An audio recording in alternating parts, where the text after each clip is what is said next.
Hoje é dia 12 de março de 2026. Esfriou, hein, gente? Esfriou, chovendo legal aqui na cidade onde eu estou, queridos e queridas. Dani Moraes, bom dia, companheiros. Bom dia, querida Dani, Marcos, Rafa, estão todos presentes aí. Não esqueçam de fazer as contribuições. Há uma pancadaria generalizada com o Supremo Tribunal Federal e vamos trazer quem? Reinaldo Azevedo na Band. Vamos lá. Minhas caras, meus caros, o ministro Dias Toffoli se declarou suspeito, por razões de foro íntimo, para participar do julgamento virtual da segunda turma, que começa amanhã, para decidir se os presos da última fase da Operação Compliance, Daniel Vorkal entre eles, continuam ou não na cadeia. Então, o Toffoli não vai participar. E também se declarou suspeito para decidir sobre um pedido do deputado Rodrigo Hollenberg, do PSB do Distrito Federal, que pede a instalação da CPI do Master na Câmara. Ele diz: existe o fato determinado, existe o número de deputados e existe o prazo de funcionamento, que são os 3 requisitos da Constituição. O relator passa a ser o ministro Cristiano Zanin. Eu acho que o ministro vai falar para que se instale a CPI, né? É a jurisprudência do Supremo. Agora, atenção, isso entra na fila das CPIs, de pedidos de CPI da Câmara. Existem 15 lá. O Zanin pode, porque é uma previsão constitucional, determinar a instalação da CPI, mas o que ele não pode fazer é fure-se a fila. Isso ele não pode, isso vai ser com a Câmara, e segundo a regra, não tem fura-fila. Aí vamos ver, então, isso já deixa de ser um problema do Supremo.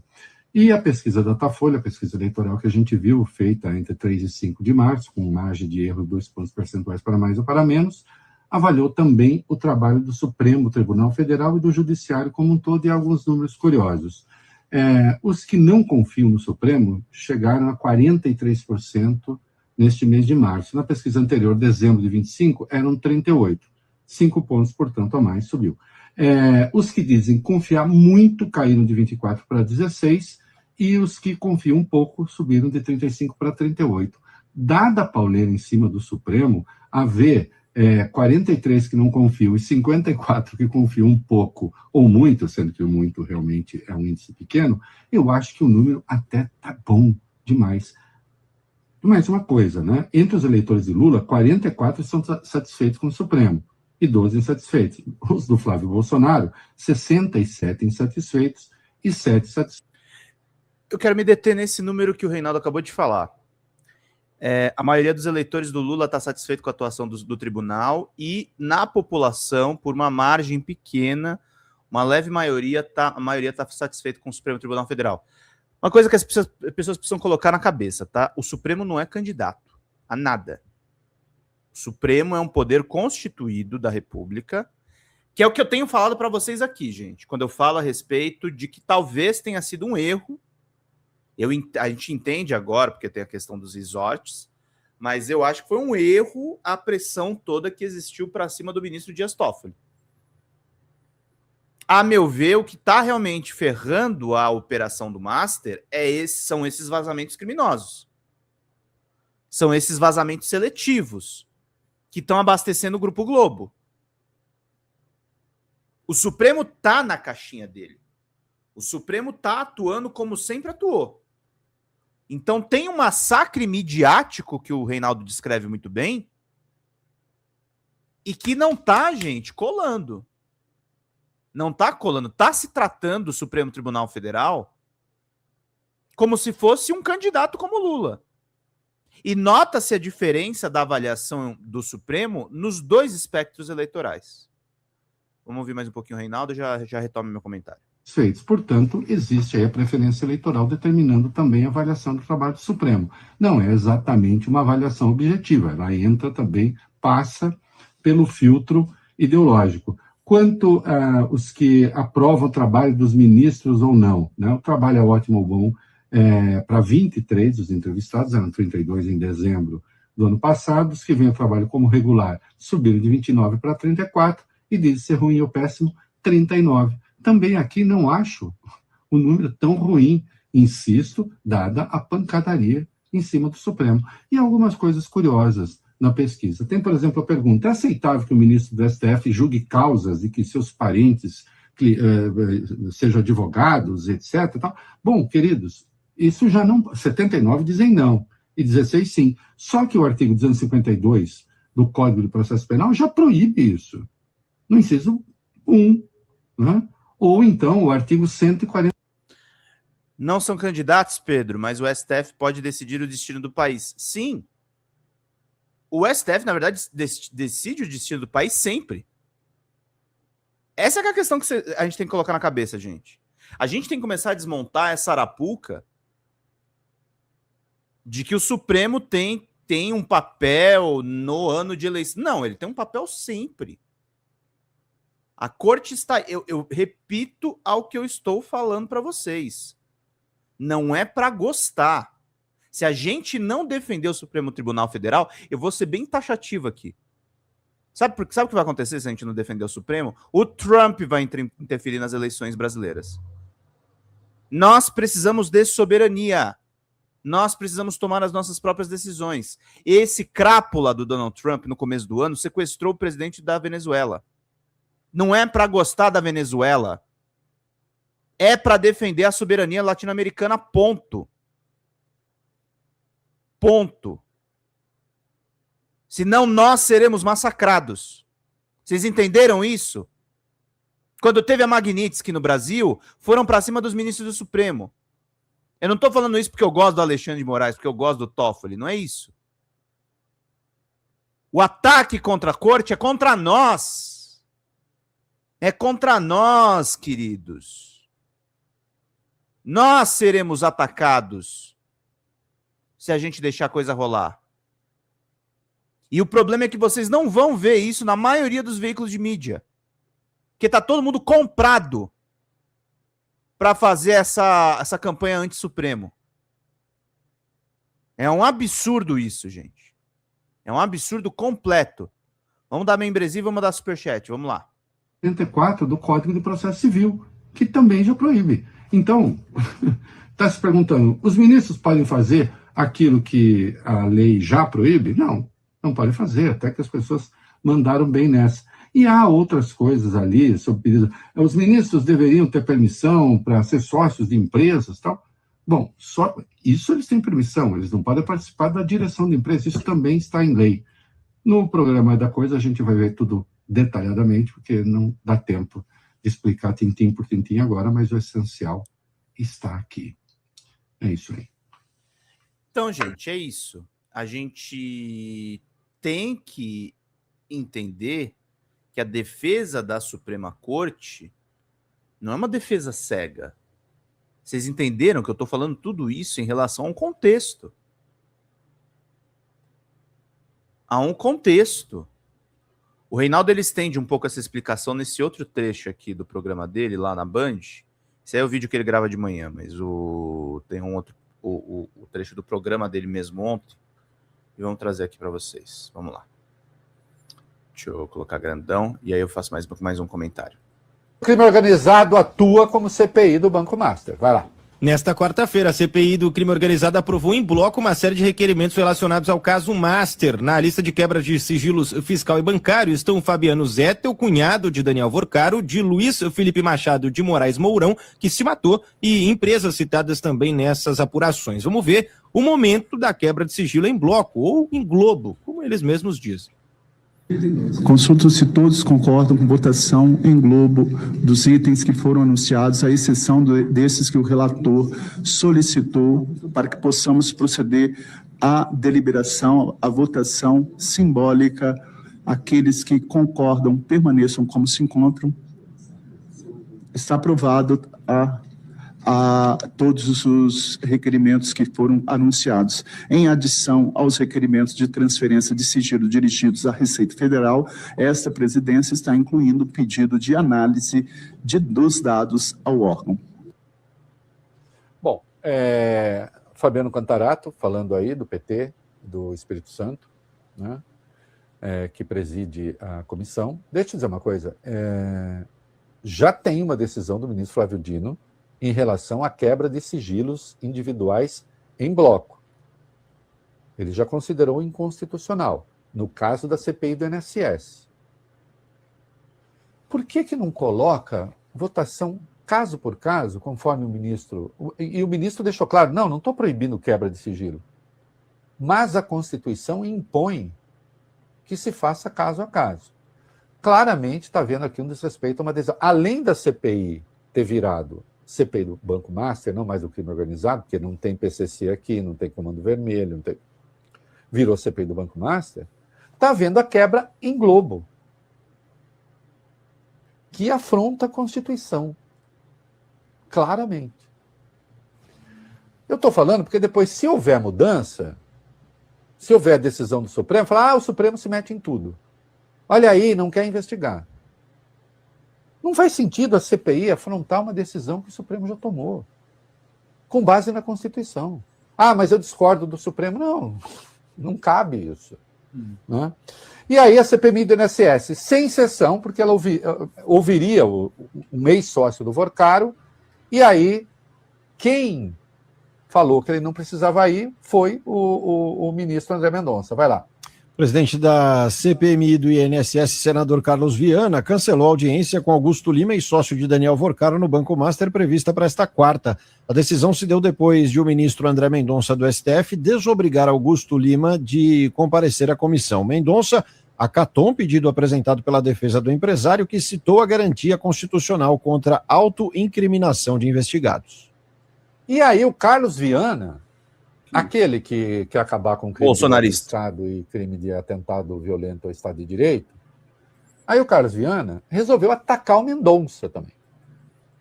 Coloca o vídeo aí. A decisão do ministro André Mendonça, no STF, que permite o senhor Augusto Lima não comparecer à CPMI, é, ao meu ver, na minha opinião, como brasileiro, como senador, presidente da comissão, mais uma interferência no trabalho do parlamento. Decisões monocráticas, elas impedem, atrasam e, infelizmente, dificultam o nosso trabalho em dar respostas ao povo brasileiro sobre tudo o que aconteceu na Previdência, na roubalheira do INSS. É impressionante como essas pessoas têm grandes advogados, se blindam numa quantidade de recursos. Uma pessoa como o senhor Augusto Lima, que tem uma série de informações a dar à CPMI, acaba tendo o benefício, o privilégio de não comparecer e dar respostas. Eu tenho uma agenda nesta quarta-feira com o ministro André Mendonça, vou levar a ele o nosso desejo de que essa posição seja revista republicanamente, que o trabalho do Congresso seja respeitado, que nós tenhamos um reequilíbrio entre os poderes, porque eu volto a dizer, decisões monocráticas, elas infelizmente atrasam e interferem no trabalho, nas condições que nós temos aqui perante a lei de investigar dentro do parlamento. Olha, quem acompanha não sabe como é difícil, às vezes, essa posição de comentarista, porque a quantidade de absurdos que o Carlos Viana está dizendo. O André Mendonça fez apenas o que a lei... Breaking news, tá? O Reinaldo tá defendendo o André Mendonça, tá? Não é o Toffoli nem Moraes. Exige. Se você convoca alguém para depor como investigado, ou, veja, e os ministros têm variado, ou diz, não precisa nem comparecer, que seria a minha decisão, como essa aqui, do Mendonça, ou o que fez o Flávio Dino com o cara da REAG. Vai, mas não é obrigado a se incriminar. E acho que o Supremo precisa uniformizar as decisões a respeito. Eu sou favorável a que nem compareça. Porque a pessoa obrigada a comparecer, preste atenção, a pessoa obrigada a comparecer como testemunha, e aí ela tem que dizer a verdade, ela tem o compromisso de dizer a verdade como testemunha. Mas como testemunha, ela não é investigada. Ela não corre, por exemplo, veja, ela não sendo investigada, ela pode dizer a verdade e não vale como autoincriminação. Agora, se o sujeito vai como investigado, o que esperam dele? Que ele vá se autoincriminar? As pessoas não são obrigadas a se incriminar em nenhuma democracia do mundo, senhor Carlos Viana. Em nenhuma democracia do mundo. Nos Estados Unidos, nem no filme B, que o Lucas, quando ele chega à tarde da festa, com a namorada, naturalmente, fala assim, ai, nossa senhora, vamos dar uma relaxada antes? Sim. Começa aquele filme B policial. Eu gosto. Né? Gosta, né? Tribunal, pega a cara. O senhor tem o direito de permanecer calado, tudo que disser poderá e será usado quando o senhor. Direito de permanecer calado. Mesmo na prisão em flagrante, claro.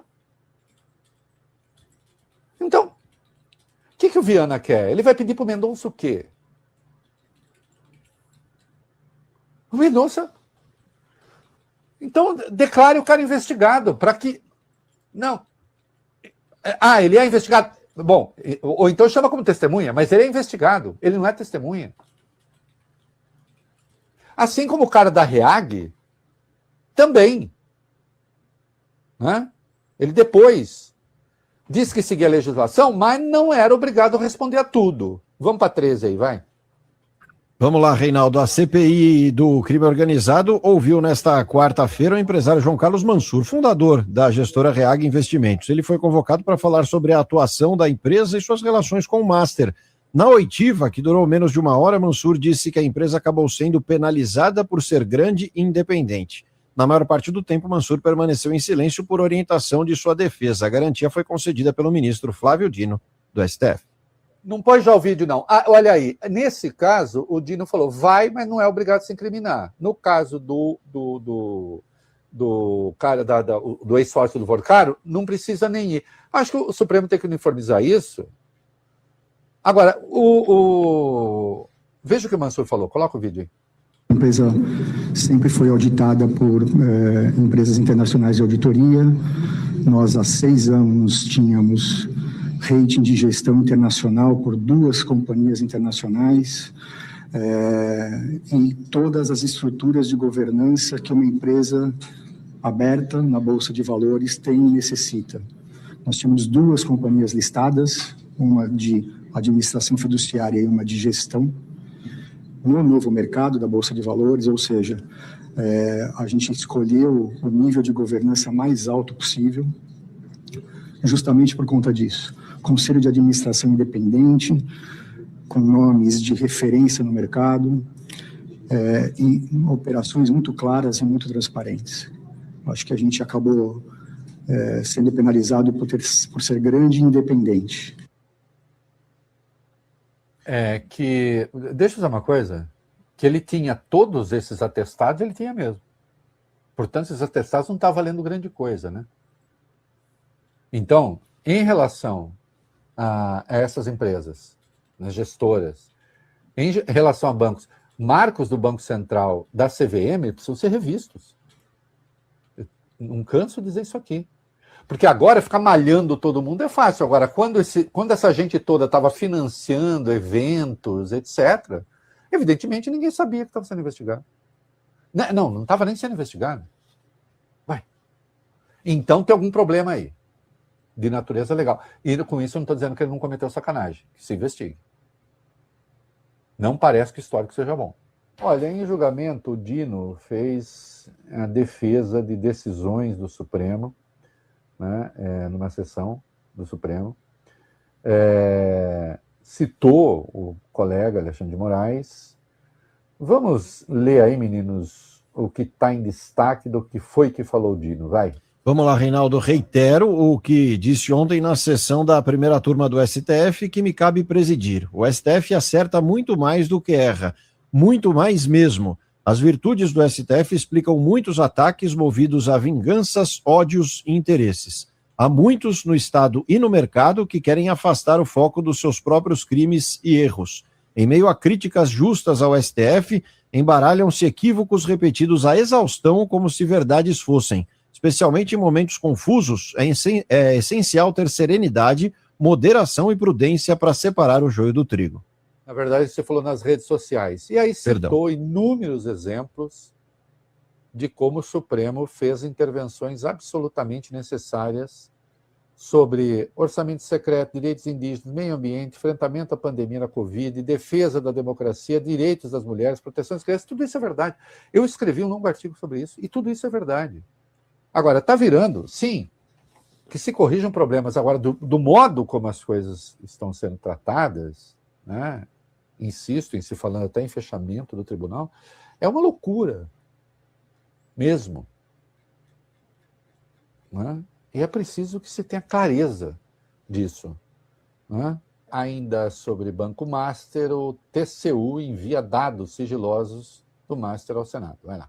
TCU liberou hoje o compartilhamento de todos os documentos sigilosos sobre o caso do Banco Master com o Senado. A decisão beneficia a Comissão de Assuntos Econômicos da Casa. O grupo vai receber dados completos e também um serviço de assessoria do tribunal para analisar o caso. O senador Renan Calheiros preside o colegiado econômico. Os acessos aos documentos vão ajudar os senadores a investigar a atuação do governo no episódio. O TCU exigiu a proteção das informações confidenciais. Os dados sensíveis terão marca d'água para garantir que a comissão mantenha o sigilo sob risco de punição legal. Foi feita essa verificação, né? Lembre-se que o TCU procedeu ali, houve muita questão, olha o que o TCU está fazendo. E eu disse, então, está dentro das regras do jogo, o TCU fazia essa apuração, essa investigação, e agora está compartilhando com o Senado, tomando a precaução de que não haja vazamento antes de se ter uma conclusão. Alguma chance de não ter? Não sei. Até agora não existiu nada sigiloso, né? Continua a ser muito engraçado em outro lugar, mas continua a ser muito engraçado que como é que é? Está suspensa a quebra do sigilo do Lulinha. E, no entanto, o sigilo do Lulinha está em todo canto. Né? Como tudo. Então, Peleleca, né, gente? vamos ver. É isso aí. Turma, é o seguinte, o problema, resumindo o que o Reinaldo falou, que foi uma fala muito boa, o problema de tudo são os vazamentos. Ah, Pedro, mas você está criminalizando o que está saindo na imprensa. Não era pra gente estar sabendo disso. Não era pra gente estar sabendo disso. Ou pelo menos não era pra gente estar sabendo disso dessa forma que está colocado aqui. O sigilo nos processos judiciais, ele é muito importante, como Pedro Serrano fala também nas colocações dele, ele que é um constitucionalista, para proteger a investigação. A investigação do caso Master não foi protegida. É a pergunta que a gente tem que se fazer desde o começo. E se o Toffoli estava certo sobre a Polícia Federal, gente? E se a Polícia Federal se bolsonarizou? Exatamente, Marcos Rodas. Como é que um esgoto como esse Congresso poderia julgar a atuação do Supremo? Eu não tô falando que o Supremo é limpinho, tá, gente? Não tô falando, não. O Supremo tem, desde sempre, o problema dos negócios dos ministros. Claro. Seus filhos, suas esposas, os escritórios luxuosos. Mas o problema é que é o seguinte, o que o lavajatismo faz, esse lavajatismo 2.0 faz? Ele joga para a população, gente. Não significa que vocês não devam saber, que não deva ter jornalismo investigativo. Mas o que está saindo é o que o Lucas Ramos está falando, é jornalismo porco. É jornalismo de acesso, é vazamento. Vocês entenderam isso? É interessante pros caras isso. É interessante para, por exemplo, o Vorcaro, no caso específico do Vorcaro, ter uma pá de ilegalidade para ele anular a operação como um todo. É interessante para uma galera queimar o Centrão. E vejam, aí eu não tiro da reta uma coisa. É óbvio que o escândalo do Master, o real, não essa especulação maluca que tenta envolver o Toffoli e o Moraes, o verdadeiro escândalo é o Rueda, é a empresa de táxi aéreo Piracicaba denunciada pelo Mauro Matosinho, é o Ciro Nogueira. Mas, além disso tudo, como é que esse sigilo fica exposto, gente? No caso da 13ª vara, em que o Moro a vara do Moro está sendo investigada, não teve quebra de sigilo. A operação tá ocorrendo de uma maneira correta. O caso Master virou circo. E o Reinaldo está denunciando isso. O caso Master virou um circo. O caso Master é, de propósito, um circo. Para que a gente não possa entender o que está acontecendo. Vocês entenderam isso? É um circo. Só um minutinho.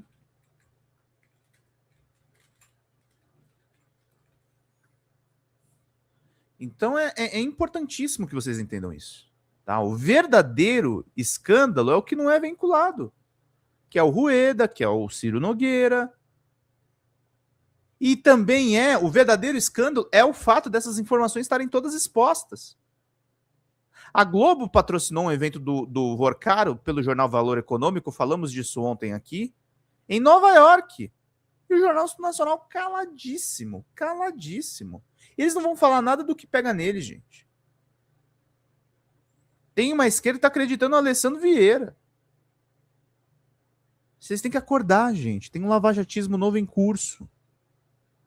A imprensa sendo usada são as mesmas pessoas. São as mesmas pessoas. Eles nem escondem isso.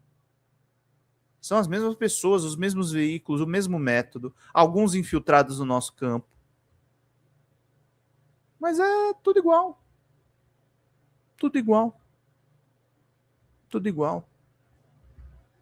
E a ideia de que precisamos livrar o país da corrupção. Gente, eu não sou contra a corrupção, tá? Escândalo de corrupção, escândalo de corrupção. Muitas matérias que eu vi, inclusive na imprensona, até em sites como Metrópolis, estão corretas. Agora, tem muita injustiça. Contra o Lulinha é uma sacanagem completa. É uma sacanagem, assim, sem tirar nem pôr. E eu não sou contra a investigação contra a corrupção, mas ela não é feita por jornalistas. Ela é feita por policiais. Ela é feita por cadeia. Procedimento correto. Ela não é feita com circo. Essa sanha que a gente tem de achar que nós vamos solucionar os problemas fazendo escândalo é o que condena esse país a eleger Bolsonaro. É o que coloca a gente em risco agora de eleger o Flávio. O Flávio. Os infiltrados me preocupam, mas não muito, viu, Lucas? Eles são só uma extensão, e é isso, e a gente vai ter que lidar com essa questão. Tinha infiltrados no passado, tá, gente? Não é tão diferente do passado. O PSOL, uma parcela importante do PSOL apoiou a Lava Jato no passado, e nem acho que todos que apoiaram são condenáveis. O Freixo sempre foi um cara do nosso lado. Mas é importante dizer, lá atrás apoiou. Lá atrás apoiou. A gente precisa alertar os companheiros. A gente precisa alertar que essa sanha é o que o Reinaldo Azevedo sempre me contou. Se a gente entregar a política para a polícia, velho, a gente tá ferrado. A gente tá ferrado. E vocês precisam entender isso. E essa audiência que a gente está construindo aqui, ela entende isso. A gente trabalha para isso. A gente trabalha para não entregar os pontos e para fazer colocações realmente importantes no nosso campo político. Tá certo, meus queridos e minhas queridas? Então, é isso que eu queria conversar com vocês. Este é o meu editorial de hoje. Ana Nascimento mandou: Pedro, eu entendo tudo que você fala e por aí a esquerda, minha mãe tem 85 anos, nunca votou na vida, mas ela é de esquerda e ama o Lula. Legal. Vamos, gente! Vamos contribuir aí. Sobre o canal que estão citando aí no chat, eu não falo mais dele, tá, gente? Eu não falo mais dele, porque não tem o que falar. Vocês entenderam? A gente tem que falar da gente. A gente tem que falar dos nossos veículos. A gente tem que fazer a denúncia do lavajatismo. Entendeu, gente? Olhem os conteúdos que são realmente importantes. Discordo, acho que a gente tá fudido mesmo. Mas fudido como, Marcos? Explica aí melhor. É isso, Lucas. É isso. O Lucas matou a pau. É isso. Sempre vai ter infiltrados. A gente identifica. E mais do que identificar, tá? A gente não precisa holofotar, gente. Não tem necessidade. Não tem necessidade. Holofotem as pessoas que estão denunciando o golpe. Reinaldo Azevedo, Daniela Lima, os sites progressistas do nosso campo, Revista Fórum, DCM 247, Meteoro Brasil tem feito a denúncia. Meteoro Brasil não está do lado do Supremo não, mas Meteoro Brasil tem feito a denúncia. Fala, galera da Folha TV, não se esquece de se inscrever aqui no nosso canal para assistir programas como Folha Notícias Manhã, Folha Notícias Noite, o nosso Folha Entrevista e o nosso Barzinho das Meninas. Muitas coisas bacanas a gente acompanha por aqui e a gente precisa muito, muito do apoio de vocês para nosso trabalho jornalístico, investigativo, de curadoria de conteúdo, com vocês ajudando no nosso Pix, folhademocrata@gmail.com, ou mandando superchats, valeu demais, e os recursos financeiros, tornando-se membro do nosso canal, no nosso curso de jornalismo básico, para você ficar muito bem informado a respeito de tudo. Queridos e queridas, muito obrigado pela presença de todos vocês. Vida longa e próspera. Cuidem-se, cuidem dos seus, e não esquece de se inscrever aqui na Folha TV. Até mais!